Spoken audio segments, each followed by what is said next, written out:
بسم اللہ الرحمن الرحیم۔ سورہ آل عمران آیت نمبر 119۔ اگر عقل مند ہو تم تو انہیں چاہتے ہو اور وہ تم سے محبت نہیں کرتے، یعنی اگر عقل مند ہو تو غور کرو کہ تم تو انہیں چاہتے ہو اور وہ تم سے محبت نہیں رکھتے۔ یہاں مسلمانوں کو، مدینہ کے مسلمانوں کو یہودیوں کی منافقت پر آگاہ کیا جا رہا ہے، کیونکہ مدینہ کے مسلمان یہودیوں کے ساتھ اسی طرح اپنے قریبی دلی روابط قائم کیے ہوئے تھے جو اسلام قبول کرنے سے پہلے تھے۔ اب سارے مدینہ تو اسلام لے آئے تھے، لیکن جو ہے یہودی جو تھے، جو اسلام نہیں لائے تھے، وہ پھر ان سے منافقانہ رویے پہ آ گئے تھے مذہب کی وجہ سے۔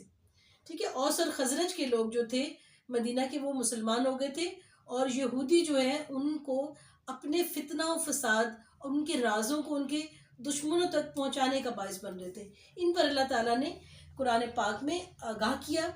اگر عقل مند ہو غور کرو کہ تم تو انہیں چاہتے ہو اور وہ تم سے محبت نہیں رکھتے، تم پوری کتاب کو مانتے ہو، یعنی کہ تم تو جو ہے تمام آسمانی کتابوں کو مانتے ہو، اس لیے ان کا بھی لحاظ رکھتے ہو کہ وہ حضرت موسیٰ علیہ السلام کی قوم ہے، عیسائیوں کا لحاظ رکھتے ہو کہ وہ حضرت عیسیٰ علیہ السلام کی قوم ہے، لیکن وہ جو ہے وہ تمہارے نبی کو نہیں مانتے، حضرت محمد صلی اللہ علیہ وسلم کی شریعت کو چونکہ نہیں مانتے، اس لیے وہ جو ہے ان کی منافقت بہت زیادہ تھی اس وقت۔ یہ تمہارے سامنے تو اپنے ایمان کا اقرار کرتے ہیں، لیکن تنہائی میں ہمارے غصے کی انگلیاں چباتے ہیں۔ تو ان کی جو ہے جو پلانز تھے اس میں یہ تھا کہ ظاہری طور پر تو ایمان کا اقرار کرنا ہے، لیکن عملی طور پر نہیں کرنا۔ اور پھر اسی کا ایک ثبوت کہاں دیا انہوں نے؟ جب تحویل قبلہ ہوئی بیت المقدس سے، نبی پاک صلی اللہ علیہ وسلم نے جب خانہ کعبہ کو قبلہ اعلان کیا، تو اس پر پھر ایسے مخالفین جو تھے، ایسے منافقین جو تھے، انہوں نے مخالفت کی اور اس کے اوپر انہوں نے اسے شروع میں قبول نہیں کیا، اور نبی پاک صلی اللہ علیہ وسلم کو بھی ایک بہت دباؤ سے گزرنا پڑا، ان کو انہوں نے پھر کنونس کیا۔ ایسے جو منافقین تھے کہ جنہوں نے در پردہ مسلمانوں کے خلاف کام کیا، اور جس کا ثبوت جیسا کہ میں نے بتایا تحویل قبلہ پر سامنے آیا، اور تینوں جنگوں میں سامنے آیا، جنگ بدر میں، جنگ احد میں، جنگ خندق میں۔ جنگ بدر میں مسلمانوں کے ساتھ جو غداری کی وہ بنو قینقاع نے کی، حالانکہ مدینہ میں آنے کے بعد نبی پاک صلی اللہ علیہ وسلم نے میثاق مدینہ، ایک معاہدہ سائن کیا تھا کہ اگر باہر سے کوئی حملہ کرے گا تو آپ لوگوں نے ہمارا ساتھ دینا، کہ ہم آپ کو ڈسٹرب نہیں کریں۔ مسلمان میجورٹی میں تھے، انہوں نے کہا کہ ہم آپ کو تنگ نہیں کریں گے، کچھ نہیں کریں گے، جو آپ کا مذہب ہے آپ آزادانہ اس پر ایمان لائیں گے، لیکن اگر ہماری چونکہ ہم اکٹھے رہ رہے ہیں، اگر کوئی باہر سے حملہ کرے گا تو ہم ایک دوسرے کا ساتھ دیں گے۔ تو جنگ بدر میں جو ہے بنو قینقاع نے مسلمانوں کے ساتھ غداری کی، جنگ احد میں بنو نذیر نے یا بنو نذیر نے مسلمانوں کے ساتھ غداری کی، اور جنگ خندق میں بنو قریظہ نے مسلمانوں کے ساتھ بدعہدی کی۔ اور پھر ان تینوں قبائل کو نبی پاک صلی اللہ علیہ وسلم نے مدینہ سے کافی دور جو ہے خیبر کی بستی میں ان کو وہاں پر بھیج دیا تھا۔ تو ایسے یہودی جو دراصل مسلمانوں کو نقصان پہنچا رہے تھے، جو اسلام کو کمزور کرنے کے لیے صبح ایمان لاتے تھے، شام کو بدل جاتے تھے، اور جھوٹے مسلمان تھے، منافقت کر رہے تھے، ان پر پھر جو ہے اللہ تعالیٰ نے ان کو سورہ آل عمران میں ان کو مردود کہا، یعنی کہ ان سے شدید نفرت کا اظہار کیا، اور منافقین یقیناً نفرت کے قابل ہی ہوتے ہیں۔ آیت نمبر 119، کہہ دو کہ اپنے غصے میں ہی مر جاؤ، اللہ تعالیٰ دلوں کے راز کو بخوبی جانتا ہے۔ تو اللہ تعالیٰ نے ان کو مردود جو ہے نا یہاں پہ ڈکلیئر کیا، اپنی نفرت کا اظہار کیا۔ منافقین اس لیے برے ہیں کہ ایک تو یہ دشمنی کرتے ہیں، اور دوسرا یہ کہ انہوں نے دوست کا روپ دھارا ہوتا ہے،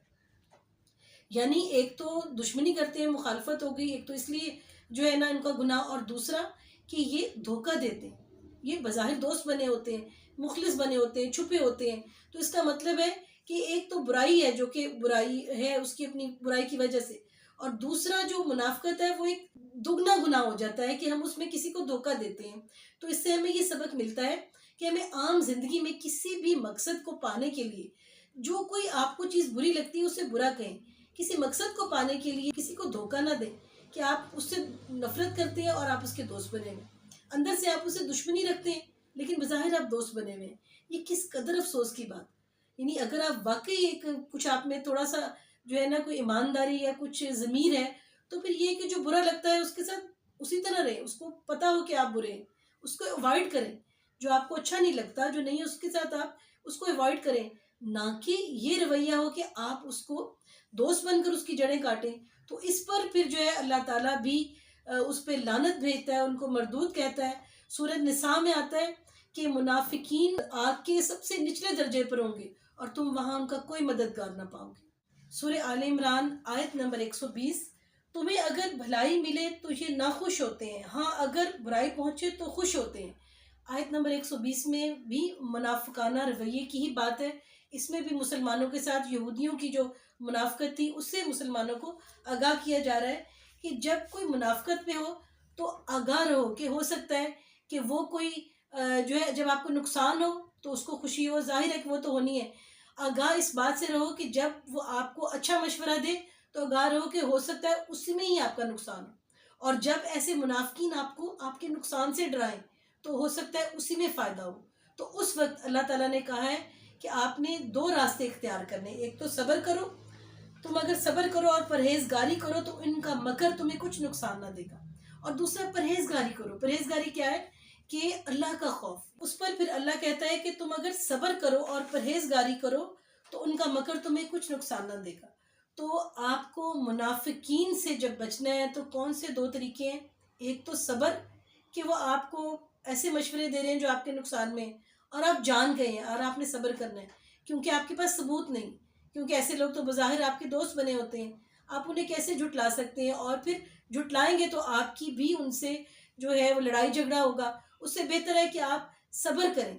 ٹھیک ہے جی۔ اور تقویٰ، کہ جو اللہ نے حکم دیا ہے اس پر قائم رہیں، اپنا جو اللہ کا ڈر ہے، خدا خوفی ہے، اس کو مینٹین کریں۔ تو یہ دو طریقے ہیں، صبر اور تقویٰ، جس سے اللہ نے وعدہ کیا ہے کہ وہ آپ کو ہر مشکل سے نکال لے گا۔ اور یہ سب معاملات اس وقت بہت بڑے ہو جاتے ہیں جب آپ کسی مشن میں ہوتے ہیں، کسی کاز میں ہوتے ہیں، جب آپ عوام کو سیدھے راستے پر لا رہے ہوتے ہیں یا کسی خاص بڑے مقصد کے لیے کام کر رہے ہوتے ہیں، تو وہاں پر یہ ساری اسٹریٹجیز بہت ہی ضروری ہوتی ہیں، کیونکہ اگر ایسے لوگ جو آپ کو دوست بن کر مشورہ دے رہے ہیں دراصل منافق ہیں، آپ کے دشمن ہیں، تو ان کے وہ ثبوت تو نہیں چھوڑتے کہ وہ مشورہ غلط ہے، لیکن وہ ہوتا جو ہے نا وہ مخلصانہ نہیں ہوتا، وہ آپ کے نقصان پر ہوتا ہے۔ تو یہاں آگاہ کیا گیا ہے کہ آپ نے ان رویوں سے آگاہ رہنا ہے، ان کے چکر میں بھی نہیں آنا، اور کسی طرح سے سیدھے راستے سے بھی نہیں بھٹکنا۔ کسی بھی معاملے میں جو ہے صرف اور صرف اللہ کے خوف کے ساتھ آپ نے جو ہے سیدھے راستے پر قائم و دائم رہنا ہے۔ اور اللہ تعالیٰ پھر وعدہ کرتا ہے کہ اس طرح آپ کو کوئی نقصان نہیں ہوگا۔ اللہ تعالیٰ نے ان کے اعمال کا احاطہ کر رکھا ہے، یعنی اللہ تعالیٰ یقیناً ایک ایک بات، ایک ایک ارادے، ایک ایک عمل سے آگاہ ہے، اور اللہ تعالیٰ ان سے خود ہی جو ہے ان کو کیفر کردار تک پہنچائے گا، ان سے بدلہ لے گا ان کے برے اعمال، بری نیت کا۔ اور جب آپ سیدھے راستے پر رہیں گے اور اللہ نے جو گائیڈ کیا ہے اللہ کے راستے پر، سیدھے راستے پر رہیں گے،